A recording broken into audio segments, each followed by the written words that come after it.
Entrevista, en Presencia Universitaria por la tarde. Pues vamos con una entrevista, vamos a comenzar a conversar en esta tarde con Walter López, que ya está con nosotros. Él es vocero del Frente Queretano por el Derecho a la No Discriminación y el Estado Laico. Y pues bueno, vamos a platicar sobre estas acciones afirmativas para las personas con discapacidad y para la comunidad LGBT más. Y justamente pues él nos va a contar qué ha sucedido en Querétaro con este tema. ¿Cómo estás, Walter? Buenas tardes, gracias por la invitación, Mesli, Alfredo y el auditorio.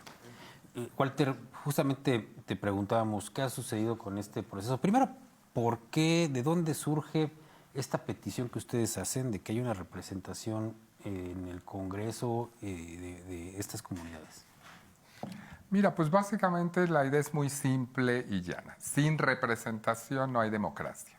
Eso es así de claro y hemos estado bregando muchos grupos históricamente discriminados en muchas áreas, pero también en el área político-electoral, pues para entrar, ¿no? A tener esa representación y finalmente pues hacer leyes, políticas públicas con esta visión integral. O sea, nosotros creemos que las leyes y las políticas públicas hechas con varias visiones pues van a ser mejores leyes. No lo digo yo, lo dicen las empresas privadas, pues por eso contratan equipos diversos, muy diversos, porque bueno, tienen que tener la visión de las clientas mujeres, la visión de los clientes con discapacidad, LGBT, etcétera, y eso les da mayores ventas, mejores resultados y satisfacción del cliente. De eso, que ya existe hace 20, 30 años en las grandes empresas privadas, lo estamos pasando a las instancias de poder, a que hayamos no solamente una democracia representativa, donde históricamente nos han dicho, oye, tú no te preocupes, yo te represento, vota por mí y yo voy a llevar tu voz. Eso está en crisis en todo el mundo, ese sistema, y lo que estamos planteando desde la ciudadanía es una democracia participativa, así donde estemos sentados en una mesa de cogobernanza, la ciudadanía y nuestros representantes y otros grupos, la academia sobre todo, ¿no? Pero esta democracia participativa forzosamente tiene que incluir las voces. Ya no hay que alguien que te represente, tienes que estar tú ahí directamente, las mujeres, las personas con discapacidad, las personas indígenas, las personas LGBTIQ+, etcétera. Y esto en otras estados, ya ni siquiera te digo países, les digo países. En otros estados de la República se ha hecho.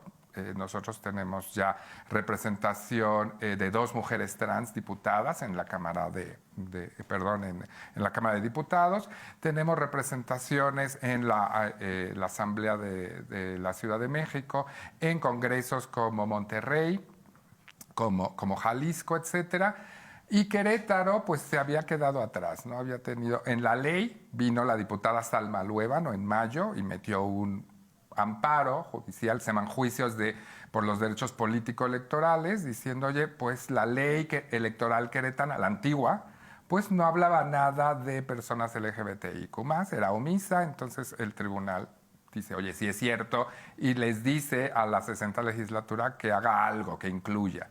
Nosotros le dijimos, oye, inclúyelo, pero bajo un mecanismo equitativo, el mecanismo equitativo que ya teníamos en la antigua ley y en esta para las mujeres, pues este tema de equidad de género, el 50-50 famoso, y para las personas de pueblos originarios, garantizada una representación plurinominal en la legislatura. Por eso tenemos a la diputada Albellán.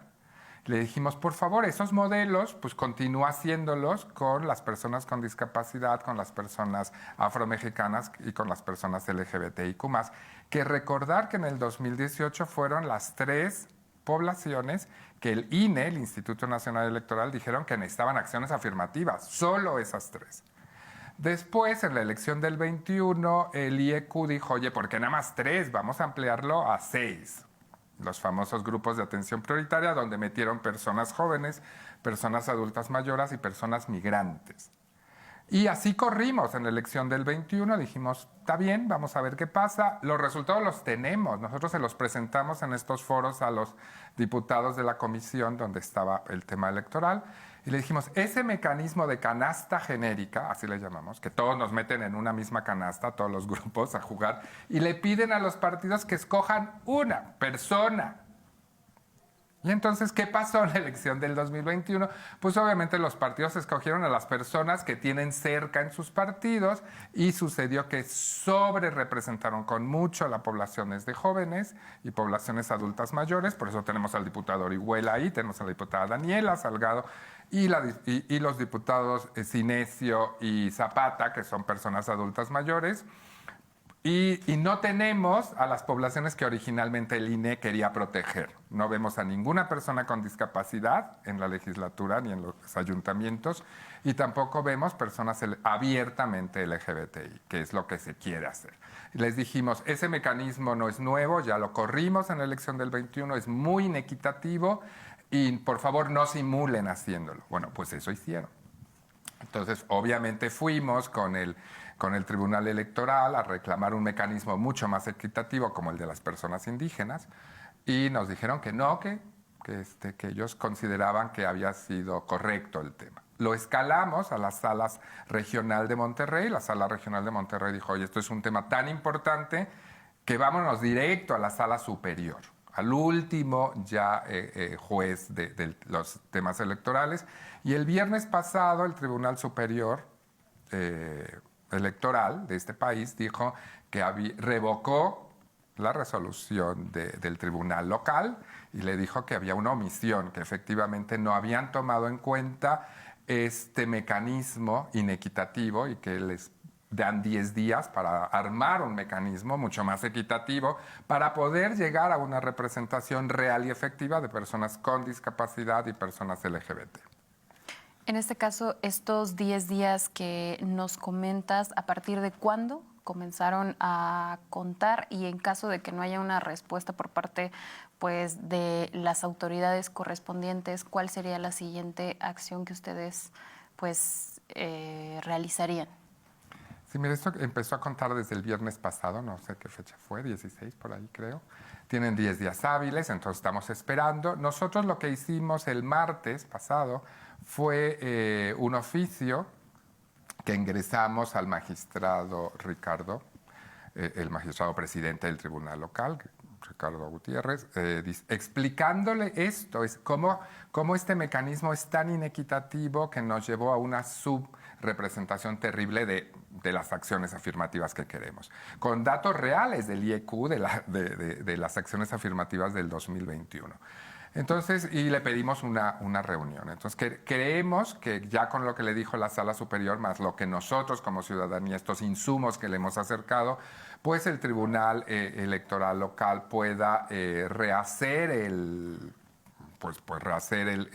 mecanismo y proponerle y decirle básicamente a la legislatura que haga un mecanismo que garantice las acciones afirmativas que fue lo que la UAC, el estudio de la UAC famoso, que duró 8 meses, muy profundo, había dicho en el famoso párrafo rasurado que nunca metió el Instituto Electoral como iniciativa. No fue parte de la iniciativa porque lo rasuró en abril.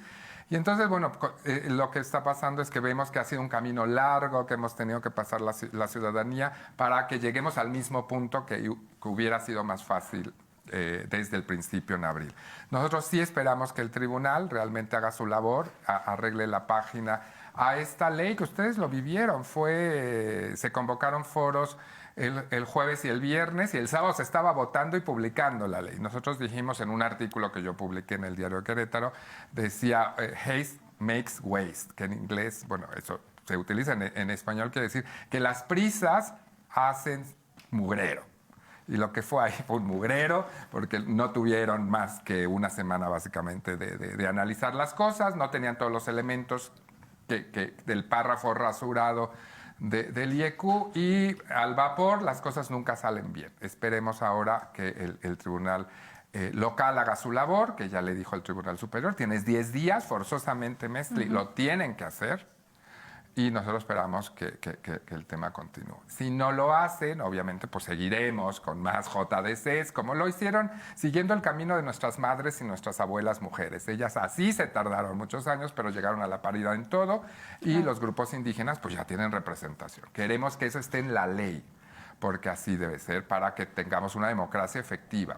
Y tú me decías Alfredo, que por qué era importante, porque las personas con discapacidad no tienen una frase muy bonita que dice, nada de la discapacidad sin nosotras y nosotros. Entonces, cuando ellos diseñan, diseñan en base al diseño universal las calles, el acceso a los autobuses, a las oficinas de gobierno, etcétera, no solamente están siendo mejorada la vida de las personas con discapacidad, sino de toda la población. Entonces, una persona adulta mayor con andadera va a poder subir a los camiones con unas rampas bien hechas, o va a poder una señora con bolsas de mandado y niños y carriola poder utilizar estas mismas infraestructuras que no solamente se construyen para las personas con discapacidad, sino que las utilizamos todos. Es lo mismo, la visión de la discapacidad, la visión de lo LGBTIQ+, no son derechos solamente para esas poblaciones, sino que son visiones que enriquecen, es como un vitral que finalmente deja de ser monocromático, empieza a tener muchos colores y empezamos a tener mejores políticas públicas y leyes. Walter, por ahí me preguntan en un mensaje, un radio escucha, ¿y por qué no simplemente te lanzas de diputado? Ya lo intentaste tú, Walter, por ahí, estar en un proceso electoral. Imagino que también, me parece que también por ahí una persona con discapacidad también lo intentó. Y pues es difícil llegar a uno de estos puestos si no eres parte de los partidos políticos. Es decir, si no es a través de esta figura de la representación, es difícil que les den un espacio. Lo vivimos así. Hubo un partido, el PT, que nos abrió su vehículo, así nos los dijo su representante aquí en el Estado, nos dijo, utilicen nuestro vehículo para sus causas ciudadanas. Y así lo vivimos, por eso nuestro proyecto político del 21 fue Cuidadanía, hacia una sociedad de los cuidados. Y sí, finalmente nos dimos cuenta que tienes que tener toda la estructura, que para eso los partidos son entidades de interés público, que por eso tienen dinero público, para crear todos estos territorios, etcétera, llevar a la gente la información y finalmente votos. Esto desde la ciudadanía es muy difícil, te ponen muchísimos trámites como el que consigas el 2% de firmas en un mes. Eso significa prácticamente pues como 1.800 firmas diarias, ¿no? Pero nosotros creemos, bregando desde la ciudadanía, que hay muchos caminos. Uno es el sí lanzarte como un candidato independiente o tener espacios ciudadanos dentro de los partidos. Pero más allá de eso, creo que lo más importante es que la ciudadanía empieza a decir, necesitamos una sociedad mucho más empática. Esa es una sociedad de cuidados, decir, oye, no es que yo no tenga discapacidad, no me va a interesar, porque todas las familias tenemos a alguien con discapacidad. Nuestros abuelitos, simplemente por la edad, tienen algún grado de discapacidad. Y en el tema LGBT, a mí me han dicho, todas las familias queretanas tienen una persona LGBT, sobrino, nieto, hijo, abuelito, ahijado, lo que sea. Entonces, el decir, oye, ¿sabes qué? Necesitamos, no que ellos hagan su lucha ya, yo no los quiero ver, sino que mejoremos nuestra democracia queretana, y para eso tenemos que tener la participación de mujeres, de pueblos originarios y de todas las personas. En este caso, lo que estamos diciendo a la legislatura es que nos incluyan como un mecanismo real, que no nos metan en una bolsa que sabemos por experiencia que no vamos nunca a poder llegar a un puesto de representación real. En este caso, Walter, ¿a qué crees que se deba pues justamente esta falta de interés por parte de la legislatura en estos dos temas que nos comentas? Mira, Meslis, es una muy buena pregunta, y la respuesta la dio ya el diputado Memo Vega, el presidente de la Jucopo, y él dijo, no hay condiciones para esta reforma electoral, ni en el tema de mujeres, en la paridad de los 6 municipios más poblados. Eso no pasó en la ley electoral, como tampoco pasaron las acciones afirmativas garantizadas.